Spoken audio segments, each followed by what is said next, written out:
शिव शंभू की कथा सुनाते हैं, पावन कथा सुनाते हैं। बांट के अमृत औरों को खुद विष पी जाते हैं, हम कथा सुनाते हैं।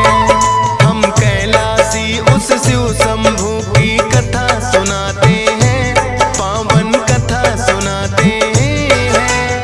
बांट के अमृत औरों को खुद विष पी जाते हैं, हम कथा सुनाते हैं। हे भोले भंडारी तेरी महिमा है न्यारी, हे भोले भंडारी तेरी महिमा है न्यारी।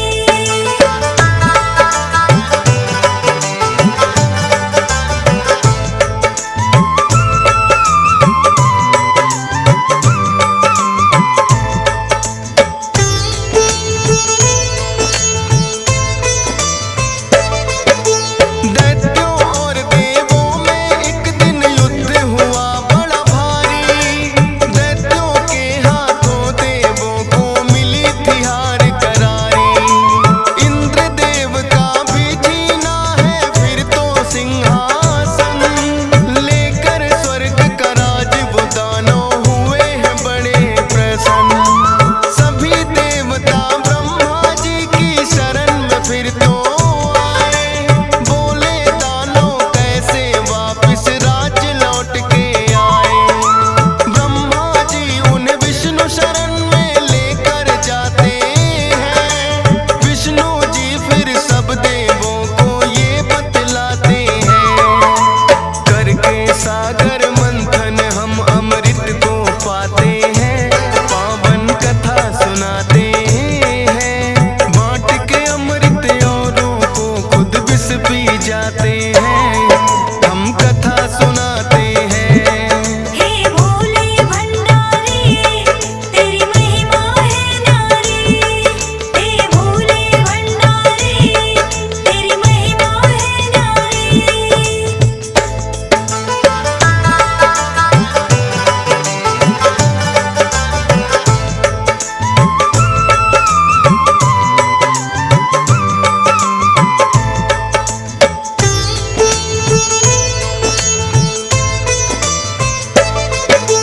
पर सागर मंथन के लिए दैत्यों को बुलाना होगा, मिलकर बांटेंगे अमृत उनको समझाना होगा। बोले ब्रह्मा जी विष्णु को आप करो ये काम, दैत्य राज बलि शायद आपकी बातें लेंगे मान। ब्रह्मा जी की सुनकर बातें विष्णु ने ठाना है, देवों को ये राज स्वर्ग का फिर से दिलवाना है। बलि के पास में फिर तो खुद विष्णु जी आए हैं, सागर मंथन के लिए सारे दैत्य मनाए हैं। चाह में अमृत की सागर मंथन करवाते हैं, पावन कथा सुनाते हैं। बांट के अमृत औरों को खुद विष पी जाते हैं, हम कथा सुनाते हैं।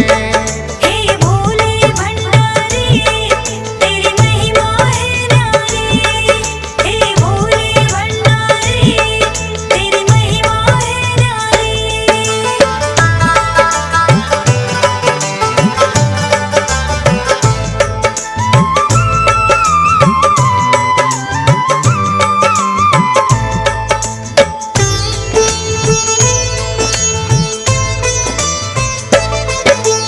कालकूट विष निकला था सागर मंथन में पहले, देख के उसकी अग्नि को तो तीनों लोक है दहले।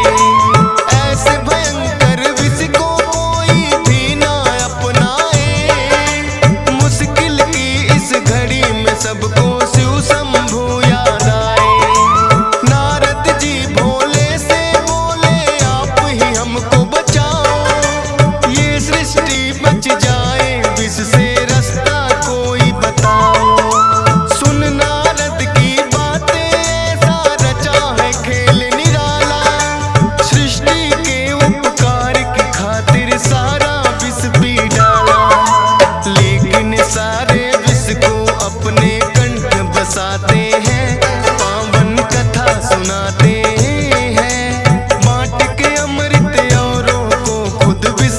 जाते हैं, हम कथा सुनाते हैं। हे भोले भंडारी तेरी महिमा है न्यारी। हे भोले भंडारी तेरी महिमा है न्यारी।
मंदिर में